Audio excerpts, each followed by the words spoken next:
नमस्कार दोस्तों, आप सभी के स्टडी फॉर यूपीएससी से चैनल में स्वागत है। आज तारीख है 24 मार्च 2026। 24 मार्च हो गया गुरु। ध्यान से पढ़ना क्योंकि एग्ज़ाम में समय दिनों दिन कम होता जा रहा है। हेडलाइन देखिए आज का क्या है कि ट्रंप जो हैं उन्होंने पहले धमकी दी थी कि 48 घंटों के अंदर स्ट्रेट ऑफ हॉर्मुज़ नहीं खुला तो हम ईरान के सारे पावर प्लांट तबाह कर देंगे। बदले में ईरान ने कहा कि अरब देशों में रहने वाले 9 करोड़ भारतीय और 2-3 करोड़ पाकिस्तानी और जितने अरब मूल के लोग हैं उनको हम प्यासे मार देंगे, क्योंकि जितने डीसैलिनेशन प्लांट है उन सभी को हम तबाह कर देंगे। ट्रंप झुक गए, कुछ नहीं कर पाए बेचारे। अब बोल रहे हैं कि हम ईरान के साथ में बातचीत कर रहे हैं और बातचीत बहुत ही पॉजिटिव तरीके से आगे बढ़ रहा है। लेकिन ईरान ने कहा कि ऐसा कोई बातचीत हम नहीं कर रहे हैं। तो भारी बेइज्जती हो रही इस इंसान की, ये भूरे बाल वाला जो इंसान है। लेकिन ठीक है, सबसे प्रमुख जो कल का अपडेट है वो है कि प्रधानमंत्री जी ने कल सदन में, लोकसभा में भाषण दिया और उसमें उन्होंने बताया, ईरान के मुद्दे पर वो बोले, जिसमें उन्होंने कहा जो अलार्मिंग हो सकता है कि कोविड जैसी तैयारी हमें करनी पड़ेगी। इसका तात्पर्य ये है कि भारत सरकार को पता है कि समस्या अत्यधिक गंभीर हो गई है। जो एक दिन में भारत के स्ट्रेट ऑफ हॉर्मुज से होकर के 30 टैंकर गैस के निकलते थे, वो महीने में 30 नहीं निकल पा रहे हैं। तो गैस का संकट वाकई बहुत गंभीर हो गया है। तेल का संकट कुछ हद तक हम पार लग भी जाएं, लेकिन गैस का संकट जो है यह अत्यधिक गंभीर स्थिति में पहुंच गया है, जहां पर गैस कंपनियों ने ऐलान किया है कि हम 15 किलो के सिलेंडर में मात्र 10 किलो गैस देंगे, जिससे हम ज़्यादा लोगों को गैस पहुंचा सकें और 10 किलो गैस में आसानी से 1 महीना चल जाएगा, ऐसा उनका मानना है। यानी कि देश जो है एनर्जी को लेकर के भारी समस्या का सामना कर रहा है। एनर्जी ही समस्या नहीं है, इस रास्ते से भारत के टेक्सटाइल, फर्टिलाइज़र, जो प्रधानमंत्री जी का भाषण है, वो सब भी इम्पोर्ट भी किए जाते थे। बहुत सारे देशों से हम खरीदते भी थे और हमारा सामान भी बहुत सारे देशों में पहुंचता था। चूँकि खरीफ की फसल बुआई शुरू होगी जुलाई से, तो उसके लिए फर्टिलाइज़र अभी से ही आने शुरू हो जाते थे। कल भी मैंने आपको बताया था। तो उस फर्टिलाइज़र की समस्या को लेकर भी सरकार ने कहा है कि हम इस पर भी अलग अलग सोर्स से इसे इकट्ठा करने की कोशिश में लगे हुए हैं। तो प्रधानमंत्री के जो भाषण था उसे देखकर एक चीज़ तो है कि समस्या जो गोदी मीडिया दिखा रही है वैसा बिल्कुल भी नहीं है। बहुत गहराई तक है समस्याएं, हमारे इकोनॉमी के हर सेक्टर को प्रभावित कर रही है।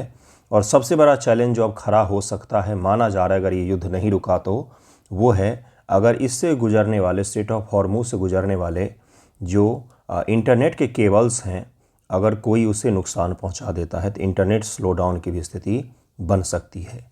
तो प्रधानमंत्री जी का जो भाषण था उसको हल्के में नहीं लेना चाहिए, क्योंकि लिखित भाषण होता है, कोई अपने मन से उन्होंने नहीं बोला है। और लिखित भाषण जो भी लिखते हैं वो सोच समझ करके, देश की दशा और दिशा देख करके लिखा जाता है। आगे देखेंगे क्या होगा। लेकिन आज का जो हमारा पहला टॉपिक है वो स्ट्रेटेजिक ऑयल रिजर्व से जुड़ा हुआ है। भारत के पास कहाँ कहाँ पर है, लोकेशन को देखेंगे हम लोग ज़रा, कब बनाया गया, कब पहली बार विचार आया उसे देखेंगे।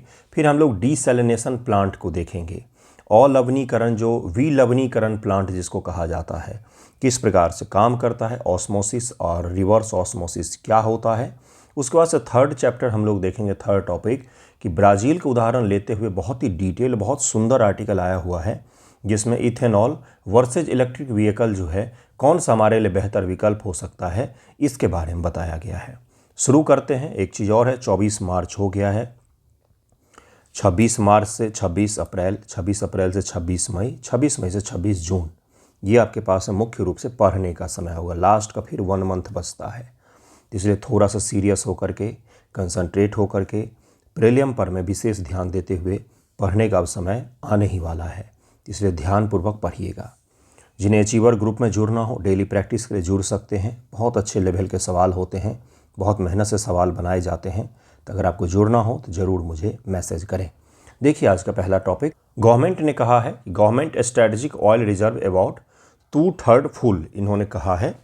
तो एक और इसी पेपर में नीचे का न्यूज़ जो है उसमें कहा गया है कि 36% जो स्ट्रेटेजिक ऑयल रिजर्व है हमारा, वो एम्प्टी है। तो ठीक है, कोई बात नहीं, खाली गिलास क्यों देखना, भरा हुआ गिलास देखो ना भाई कि कितना सारा भरा हुआ है, ये देखो ना, है ना। 64% अगर हमारा भरा हुआ है तो ठीक है, कोई बात नहीं, 64% तो है अपने पास। भरा हुआ गिलास देखते हैं, कुछ दिन तो समस्या निकाल ही सकते हैं हम लोग ऑयल के मामले में।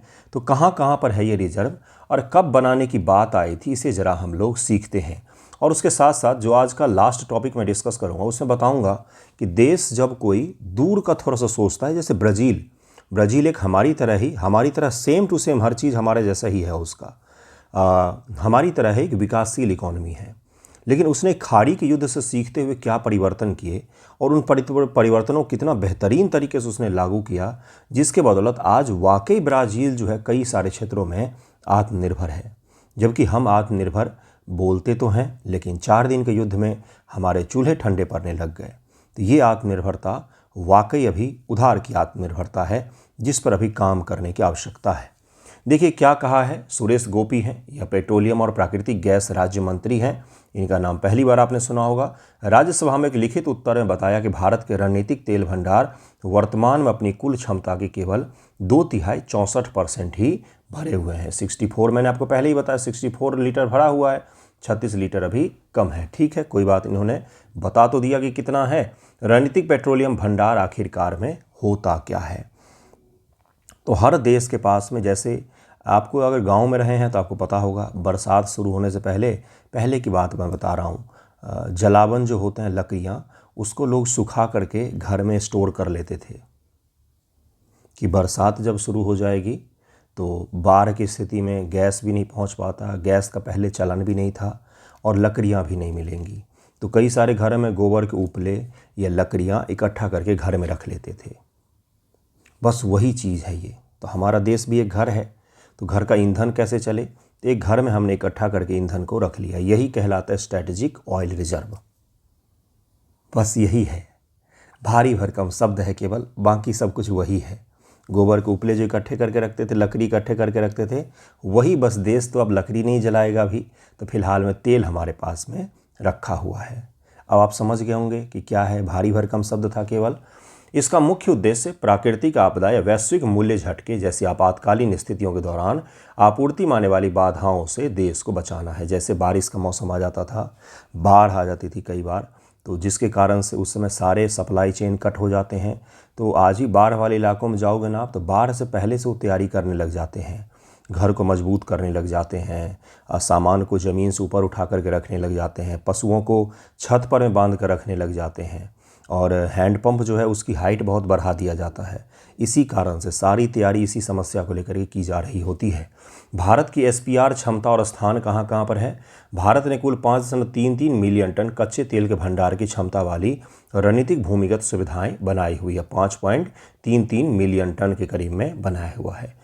यह विशाल भंडार मुख्य रूप से 3 स्थानों पर है। विशाखापत्तनम आंध्र प्रदेश में है बंधुओं, मैंगलोर कर्नाटक में है और पाडूर जो है कर्नाटक में है। यहाँ पर यह स्ट्रैटेजिक ऑयल रिजर्व जो है यह बनाया गया है, जहाँ पर बड़े बड़े भंडारण के क्षमता वाले जगहों पर तेल को स्टोर करके रखा गया, जिससे देश की 20 दिन 25 दिन या 30 दिन की खपत को हम सप्लाई कर सकते हैं। जब हमारा खपत 100% बंद हो जाए, मान लीजिए जैसे रूस से तेल आ रहा है, नाइजीरिया से तेल ले रहे हैं, इराक से तेल रहे हैं, सऊदी अरब से तेल ले रहे हैं, ये सारे अगर बंद हो जाएं तो भी हम 25 से 30 दिन तक सर्वाइव कर सकते हैं। उसको लेकर के ये स्ट्रैटेजिक ऑयल रिजर्व बनाया गया था। वर्तमान भंडार की स्थिति क्या है, तो Indian strategic petroleum reserve limited के पास वर्तमान में 3.372 मिलियन टन कच्चे तेल का स्टॉक उपलब्ध है। यह कुल भंडारण क्षमता का लगभग 64% है। सरकार के अनुसार इन गुफाओं में उपलब्ध कच्चे तेल की मात्रा बाजार की स्थितियों के आधार पर बदलती रहती है, अलग अलग प्रकार के जगहों पर रखा गया है। भारत के पास कितने दिनों का कवर है, तो रणनीतिक भंडार कवर भारत के 5.33 मिलियन टन के रणनीतिक भंडार आपातकाल के दौरान लगभग में 10 दिनों के सप्लाई को कवर कर सकते हैं। हालांकि तेल विपणन कंपनियां की भंडारण सुविधाओं को मिला लिया जाए तो 74 दिन तक तेल विपणन कंपनियां, तेल बेचने वाली कंपनी जो है, उनके भी तो भंडारण के जगह होते हैं जिसमें वो तेल स्टोर करके रखते हैं। तो उस सबको अगर मिला लिया जाए तो 74 दिन का अपने पास में सप्लाई मौजूद है। स्ट्रैटेजिक पेट्रोलियम रिजर्व को जरा हम लोग देखेंगे। एक चीज़ और है, हैप्पीनेस इंडेक्स मैंने जब पढ़ाया था लास्ट फ्राइडे को, तो उसमें रैंकिंग गलत हो गई थी, 126 हो गया था, जबकि 116वां ही भारत की रैंक है। तो ये ज़रूर करेक्ट कर लीजिएगा। हैप्पीनेस इंडेक्स में बोलना भूल गया था, मुझे कल ही बोलना चाहिए था, लेकिन मैं आपको पहले ही बता रहा हूँ 116वां रैंक है। एक बार देख लीजिएगा उसका इंडेक्स में रैंकिंग को, एक बार ज़रूर वेरीफाई कर लीजिएगा। डेटा में कभी कभार ऊपर नीचे हो जाता है। भारत के रणनीतिक पेट्रोलियम भंडार, अब ज़रा इसको समझेंगे क्या होता है, ये मैंने आपको पहले ही बता दिया। इसे बनाने की शुरुआत कब हुई थी? इसे बनाने का सबसे पहले विचार 1990 के खार युद्ध के दौरान आया था। 1990 का खार युद्ध याद होगा आपको? कैसे याद होगा भाई? पढ़ा होगा, थोड़ा बहुत तो पढ़ा होगा। जब भारत के पास, इराक का युद्ध था ये, भारत के पास केवल कुछ हफ्तों का तेल बचा था, देश भुगतान संकट के संतुलन में फंस चुका था। इसके बाद 1998 में तात्कालिक प्रधानमंत्री अटल बिहारी वाजपेयी जी की सरकार ने इसका खाका तैयार किया और 2004-05 में इसके निर्माण को औपचारिक मंजूरी दे दी गई। यानी कि अटल बिहारी वाजपेयी जी की सरकार थी। 1990 का जो खाड़ी युद्ध था ना, 91 में हमने LPG की नीति लाई है, तो हमें IMF से बेल आउट पैकेज मिला। बेल आउट मतलब संकट से निकालो वाला पैकेज। तो पैकेज निकालने के लिए भी हमें सौदा करना पड़ा था। 1990 के खाड़ी युद्ध में अमेरिका के फाइटर जेट जो हैं, ये इराक पर जो हमला करने जा रहे थे, तो उनको रनवे चाहिए था। अमेरिका ने हमें कहा कि आपको हम रनवे देंगे, आपको हम IMF से बेल आउट पैकेज दिलवाएंगे, बदले में आप हमें फाइटर जेट को फ्यूल भरने के लिए रनवे दो। तो हमने ये सौदा किया था। हमने उन्हें बॉम्बे के, महाराष्ट्र के और कई सारे द्वीपीय इलाकों के रनवे इस्तेमाल करने के लिए उन्हें दी, फ्यूल भरने की उन्हें सुविधा दी, तब जाके IMF से बेल आउट पैकेज हमें मिला था। यानी कि बिना इकोनॉमिक सॉवरेनिटी के, बिना इकोनॉमिक स्टेबिलिटी के आप कोई भी आत्मनिर्भरता, कोई भी स्ट्रेटजिक आत्मनिर्भर बन ही नहीं सकते हैं। न चाहते हुए हमारे इराक के साथ बहुत अच्छे संबंध थे, हमें अपने देने पड़े रनवे और फ्यूलिंग का व्यवस्था करना पड़ा अमेरिका के जेट के लिए, तब जाके हमें बेल आउट पैकेज 1991 में मिला था। तो ये भी एक स्टोरी है और आज भी एक समय है, तो इसको ज़रूर याद रखिएगा। अटल बिहारी वाजपेयी जी की सरकार के द्वारा पहली बार इसके निर्माण को लेकर के मंजूरी दी गई। इसका प्रबंधन किसके द्वारा किया जाता है भाइयों बहनों? तो भारत में इन भंडारों का निर्माण प्रबंधन ISPRL, Indian strategic petroleum reserve limited के द्वारा किया जाता है। यह पेट्रोलियम और प्राकृतिक गैस मंत्रालय के तहत तेल उद्योग विकास बोर्ड, oil industry development board under the ministry of petroleum and natural gas जो है का पूर्ण स्वामित्व वाली कंपनी है। ISPRL यह सरकार की 100% स्वामित्व वाली एक कंपनी है जो इसको संभालती है, देखरेख करती है और वही इन रिजर्वों में तेल भरती है। और इन रिजर्वों में तेल कहाँ से लेकर के भरा? तो UAE ने इसमें हमें काफ़ी मदद की इन रिजर्वों को भरने में। तो ये भी याद रखेंगे आप। ये भंडार कहाँ कहाँ पर हैं? तो चरण 1 पूरी तरह से चालू, जिसकी कुल क्षमता 5.33 है, विशाखापत्तनम, मैंगलोर और पाडूर में है। यहाँ पर मीट्रिक टन भी दे दिया है कितना स्टोर कर सकते हैं और कहाँ कहाँ पर बन सकता है, इसे ज़रा ध्यानपूर्वक देखिए। चांदी खोल ओडिशा, पाडूर कर्नाटक में और भी ज़्यादा विस्तारित किया जाएगा और उससे इन 2 जगहों पर और भी ज़्यादा बनाया जा सकता है। तो एक तो चांदी खोर हो गया, चांदी खोर भी बोलते हैं, चांदी खोल भी बोलते हैं, उड़ीसा में जगह है। और पाडूर जो कर्नाटक में ऑलरेडी है उसको और भी ज़्यादा विस्तारित किया जाएगा। तो ये आपका टॉपिक हो गया स्ट्रैटेजिक ऑयल रिजर्व, जो आपको मैंने कहाँ से रिलेट करके बताया कि बरसात के दिनों में बिहार में आम चलन होता है, ग्रामीण इलाकों में होता है कि भाई अपने जलावन इकट्ठे करके रख लो। नेक्स्ट टॉपिक है US Iran pause relief for gulf desalination plant water supply, क्योंकि ईरान ने कहा था कि अगर हमारे इकोनॉमी के बेसिक इंफ्रास्ट्रक्चर पर अटैक हुआ, जैसे कि पावर प्लांट, ये सब इकोनॉमी इसी के बदौलत चलती है, अगर हमारे देश को तबाह करने की साजिश हुई तो अरब मुल्क के लोगों को हम प्यासे मार देंगे, ये उसने कहा था। नहीं झुका, मिस्टर डोनाल्ड ट्रंप को झुकना पड़ा और वो बोल रहे हैं कि हम बातचीत कर रहे हैं, जबकि ईरान बोल रहा हम कोई बात नहीं कर रहे, हम इंटरेस्टेड ही नहीं है आपसे बात करने में। तो ऐसे में डीसैलिनेशन प्लांट क्या होता है? और आपके मन में सवाल उठना चाहिए कि भाई डीसैलिनेशन प्लांट तो अभी आया है, लेकिन अरब प्रायद्वीप में तो लोग हज़ारों वर्षों से रह रहे हैं। इस्लाम जैसे बड़े धर्म का उदय वहीं पर हुआ, तो वहाँ पर अच्छी खासी आबादी रहती होगी, तो पहले के लोग पानी कैसे पीते होंगे? इसकी खोज खुद से कीजिएगा, एआई की मदद लीजिए, गूगल कीजिए, ज़रा सर्च कीजिए। क्यूरियोसिटी खुद के अंदर से आती है बंधुओं। हर चीज़ हम ही पढ़ा देंगे तो आप कैसे खुद से पढ़ेंगे। तो ज़रा सर्च कीजिए प्राचीन समय में वहाँ के लोग कैसे पानी पीते थे। गर्म करके पी सकते हैं भाई, गर्म करके पी सकते हैं क्या? गर्म करेंगे तो भाप बनकर पानी उड़ जाएगा, नमक बचेगा। तो फिर क्या तकनीक होगा? मैं नहीं बताऊंगा, आपको ये ढूंढना है। अब मैं जरा डीसैलिनेशन प्लांट के बारे में बताऊंगा। अमेरिका और ईरान के बीच चल रहे तनाव में 5 दिन के विराम की घोषणा, खाड़ी देशों के विलवनीकरण संयंत्र को बड़ी राहत मिली। डोनाल्ड ट्रंप ने अंततः कहा कि हम 5 दिनों तक किसी भी पावर प्लांट वगैरह पर अटैक नहीं करेंगे। ईरान ने कहा कि 5 दिन बाद भी आप नहीं करोगे।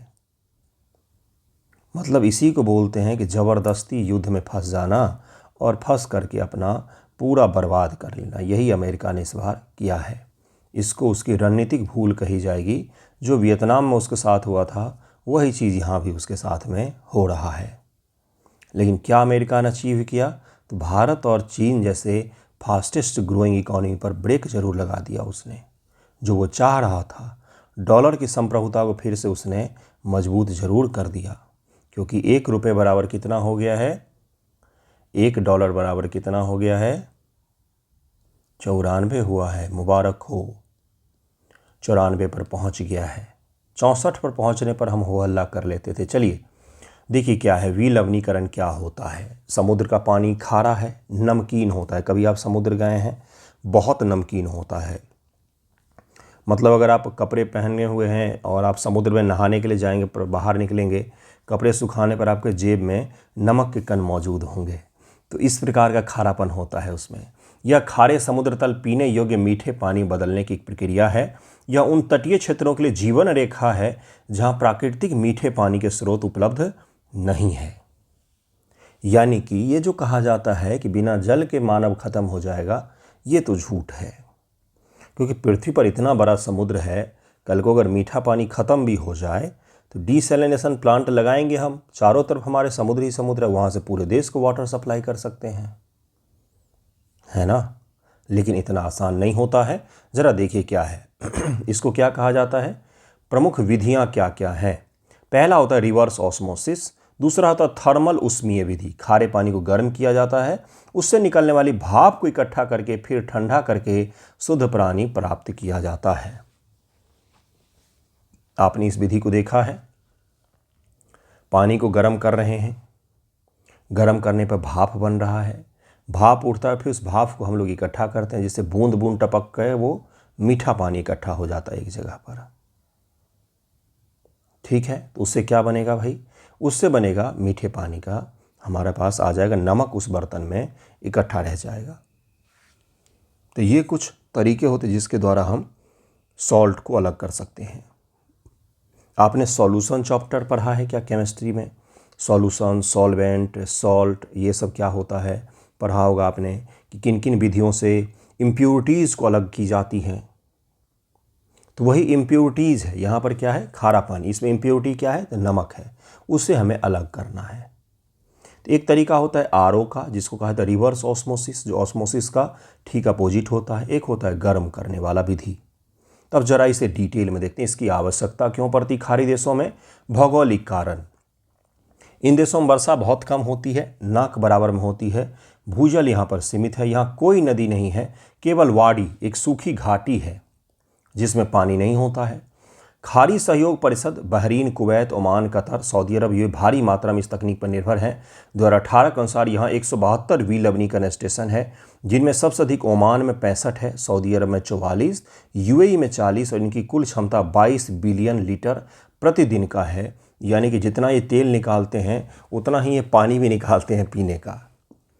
मतलब पूरी इकॉनमी इनकी लिक्विड वेस्ट इकॉनमी है। तेल, पानी, इसी पर इनकी अर्थव्यवस्था टिकी हुई है। विलवनीकरण से जुड़ी प्रमुख पर्यावरणीय चिंता क्या है? ऊर्जा गहन और भारी कार्बन उत्सर्जन होता है इससे। समुद्री पारिस्थितिक तंत्र को नुकसान पहुंचता है। क्यों नुकसान पहुंचता है? तो आरओ प्रक्रिया से बड़ी मात्रा में अत्यधिक खारा अपशिष्ट निकलता है। खारा, देखिए जल लिया हमने खारा पानी का, उसमें से मीठा पानी निकाल लिया, उसमें केवल नमकीन बच गया है। नमक, उस नमक को हम फिर से समुद्र में फेंक देते हैं। तो नमक जो है फिर से समुद्र में जाएगा तो उसका क्या बढ़ाएगा? सैलिनेशन को बढ़ाएगा। अत्यधिक खारा जो आउटपुट है उस सैलिनेशन प्लांट का वो हम समुद्र में छोड़ देते हैं, जिससे समुद्र के पारिस्थितिक तंत्र को भी नुकसान पहुंचता है। इसी अत्यधिक खारा अपशिष्ट जल को ब्राइन कहा जाता है। ब्राइन कहा जाता है, जरूर इसे याद रखें, ब्राइन कहा जाता है। यह समुद्री जीव जैसे प्लावक और मछलियों के लार्वा को बहुत नुकसान पहुंचाते हैं। ईरान की जल सुरक्षा की स्थिति अन्य खाड़ी देशों के विपरीत ईरान अपनी पानी की ज़रूरतों के लिए मुख्य रूप से भूजल पर निर्भर है। अब ईरान को तो सैलिनेशन प्लांट नहीं चाहिए। हालांकि तेहरान, ईरान की राजधानी तेहरान देश के उत्तरी भाग में है।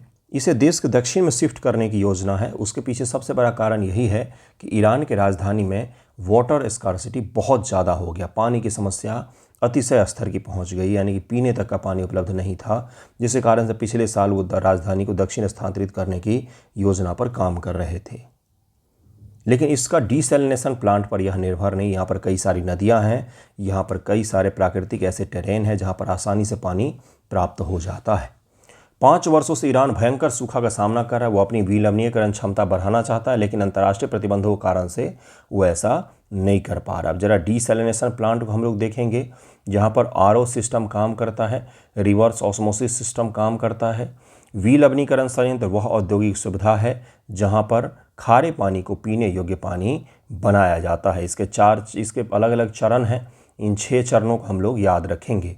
समुद्री जल का अंतर्ग्रहण, सबसे पहले हमने क्या किया, ये हमारा प्लांट है, तो सबसे पहले इनमें क्या होगा भाई, सी वाटर जो है उसको हम ला रहे हैं।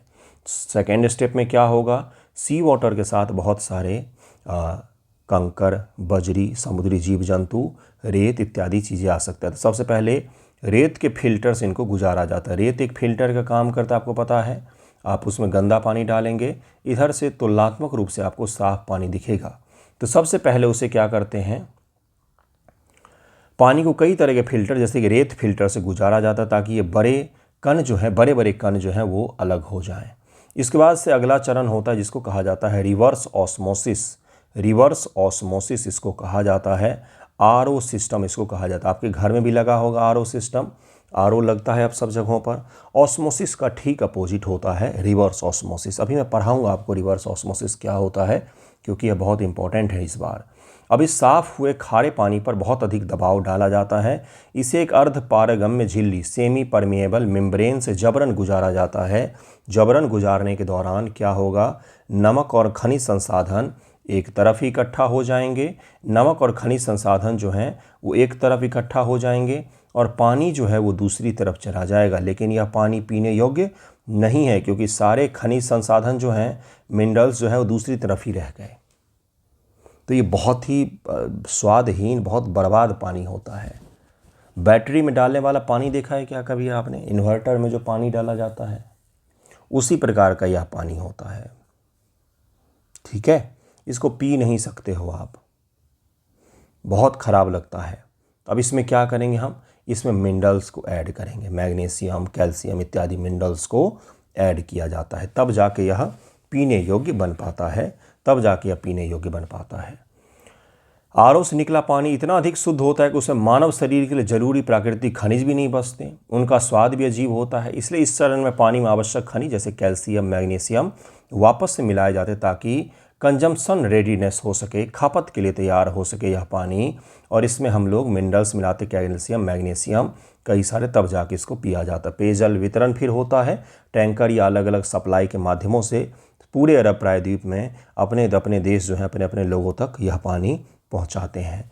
उसके बाद जो अपशिष्ट बच जाता है उसी को ब्राइन कहा जाता है। जिस ब्राइन को फिर से समुद्र में छोड़ दिया जाता है, यह बहुत ज़्यादा नमकीन होता है, इसका सैलिनेशन बहुत ज़्यादा होता है।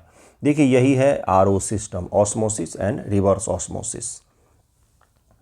ये क्या है, ये ऑस्मोसिस है। नॉर्मल फ्लो जो होगा यहाँ पर सेमी परमिएबल मेम्ब्रेन, अर्ध पारगम्य झिल्ली जो है वो यहाँ पर लगा हुआ है। तो लो कंसंट्रेशन से हाई कंसंट्रेशन की ओर यह बह रहा है। सामान्य में यही होता है। लेकिन फिर हम क्या करते हैं, पानी का फ्लो अभी इधर है तो हमने यहाँ पर प्रेशर लगाना शुरू कर दिया। और हाइड्रोलिक्स अगर आपने पढ़ा होगा, किसी भी लिक्विड पर अगर एक जगह पर प्रेशर लगाया जाए तो पूरे लिक्विड पर समान प्रेशर वो अप्लाई होता है। इसी पर हाइड्रोलिक सिस्टम काम करता है। क्रेन वगैरह जेसीबी जो है वो सब हाइड्रोलिक पर ही काम करते हैं। डिस्क ब्रेक जो आप गाड़ी में लगवाते हैं कार में लगवाएं या बाइक में लगाएं, वो भी हाइड्रोलिक पर ही काम करते हैं, फ्लूइड पर, क्योंकि फ्लूइड जो होता है उसको कभी भी दबाया नहीं जा सकता है, वो सिकुड़ेगा नहीं, जल सिकुड़ नहीं सकता है। इसलिए उस पर जब एक जगह पर थोड़ा सा प्रेशर अप्लाई किया जाता है तो पूरे सिस्टम पर ही उतना ज़्यादा प्रेशर अप्लाई हो जाता है। तो अब इसी सिस्टम को रिवर्स कर देंगे, हम लोगों ने यहाँ पर प्रेशर बनाना शुरू किया तो सेमी परमिएबल मेम्ब्रेन जो है अब इससे होकर के वाटर दूसरी तरफ फ्लो करना शुरू करेगा। तो सारी इम्प्योरिटीज इधर ही रह जाएंगी, सारी इम्प्योरिटी नमक, मैग्नीशियम, कैल्शियम सबके कण इधर ही रह जाएंगे और इससे होकर के पानी जो है वो पास कर जाएगा और यही वो पानी है, अत्यधिक शुद्ध पानी है जिसे पिया नहीं जा सकता। फिर इसे मिनरल्स ऐड करते हैं, फिर इसे ड्रिंकेबल हम लोग बना लेते हैं। यही सिस्टम होता है, छोटा सा सिस्टम है लेकिन बहुत ज़्यादा यूजफुल होता है, डे बाय डे लाइफ में बहुत यूज होता है। मूलभूत अवधारणा क्या है? दोनों प्रक्रियाओं में एक अर्धपारगम्य झिल्ली का उपयोग होता है। ये एक जाली होती है जिसमें केवल पानी के अणु विलायक सॉल्वेंट को आर पार जाने देती है, लेकिन नमक या इम्प्योरिटीज को वहीं पर रोक लेती है, जिसको सॉल्यूट कहा जाता है। सॉल्वेंट में सॉल्यूट को घोलते हैं हम लोग, पानी में चीनी को घोला जाता है तो चीनी क्या हो गया? वो सॉल्यूट हो गया और पानी सॉल्वेंट हो गया। सॉल्यूशन चैप्टर आपने पढ़ा होगा, जो ज़्यादा होता है वो सॉल्वेंट होता है और जो कम होता है वो सॉल्यूट होता है। साधारण ऑस्मोसिस, परासरण जिसको कहा जाता है हिंदी में, प्राकृतिक प्रक्रिया है, नेचर प्रक्रिया है, नेचुरल प्रोसेस है। ये सब जगह आपको देखने को मिलता है। कहाँ कहाँ पर भाई? तो उदाहरण पूछेगा आपसे एग्जामिनेशन में। इसमें पानी विलायक स्वाभाविक रूप से कम सांद्रता, लो कंसंट्रेशन वाले हिस्से से निकल करके झिल्ली को पार करते हुए उच्च कंसंट्रेशन वाले इलाके की ओर फ्लो करती है। देखिए, लो टू हाई कंसंट्रेशन, ये क्या है? ये ऑस्मोसिस है। ऑस्मोसिस है, परासरण की वृद्धि है। परासरण आपने पढ़ा होगा, जैसे पौधे जो पानी सोखते हैं वो सब परासरण है। परासरण low concentration to high concentration की ओर फ्लो कर रहा है। प्रकृति यह इसलिए करती ताकि दोनों तरफ नमक और पानी का संतुलन बराबर हो जाए। इसके लिए किसी बाहरी दबाव की आवश्यकता नहीं होती है। पौधों की जड़ों द्वारा मिट्टी से पानी सोखना या पानी में डालने पर किशमिश का फूल जाना, पानी में डालने पर किशमिश फूल जाता है, न कि सिकुड़ जाता है। अब यहीं पर मैं आपको एक ऐसा एग्जाम्पल बताऊंगा जो आप दंग रह जाएंगे। आप दुकान पर कभी गए हैं? मेले वाले दुकानों पर, नॉर्मल दुकानों पर, मिठाई की दुकान जो होती है मेले में, आपने देखा होगा रसगुल्ले का बड़ा सा परात पड़ा होता है, उसमें ढेर सारी मक्खियाँ और मच्छर गिरे होते हैं, मधुमक्खियाँ गिरे होती हैं, और आप हलवाई का बोलते तो उसमें से निकाल के आपको रसगुल्ला दे देते और आप भी खाते हो चाव से और कुछ नहीं होता आपको। वहाँ पर यही ऑस्मोसिस सिस्टम काम करता है। अगर उसमें कोई भी जीव जंतु गिर जाएगा तो उस जीव जंतु से कुछ भी उस रसगुल्ले के रस में प्रवेश नहीं करेगा, बल्कि वो रस जो है उस जीव जंतु के शरीर में प्रवेश करेगा और आप उसको आसानी से कंज्यूम कर सकते हैं, कुछ भी उसमें खराब नहीं होता है। तो वहाँ पर ऑस्मोसिस सिस्टम काम करती है। जैसे अगर अचार में गिरगिट गिर जाए, छिपकली गिर जाए तो अचार जहरीला नहीं बनता है। अगर वो सही अमाउंट, सही तरीके से बनाया गया है तो आप गिरगिट को निकाल करके फेंकिए और आसानी से कंज्यूम कर सकते हैं, क्योंकि वहाँ पर आरओ सिस्टम ऑस्मोसिस सिस्टम काम कर रहा होता है। तो किशमिश फूल जाती है क्योंकि किशमिश के अंदर जल ने प्रवेश कर लिया है। ठीक है, तो यही चीज़ यहाँ पर भी अप्लाई हो रहा है। रिवर्स ऑस्मोसिस क्या होता है, आरओ क्या होता है, इसी प्रक्रिया को हम उलट देंगे। अब लो टू हाई हो रहा था, अब हाई पर हमने प्रेशर लगाना शुरू कर दिया। उस प्रेशर के कारण क्या होगा? हाई टू लो होना शुरू हो। जैसे सिरिंज आपने पानी भरा है, सेम वही सिस्टम।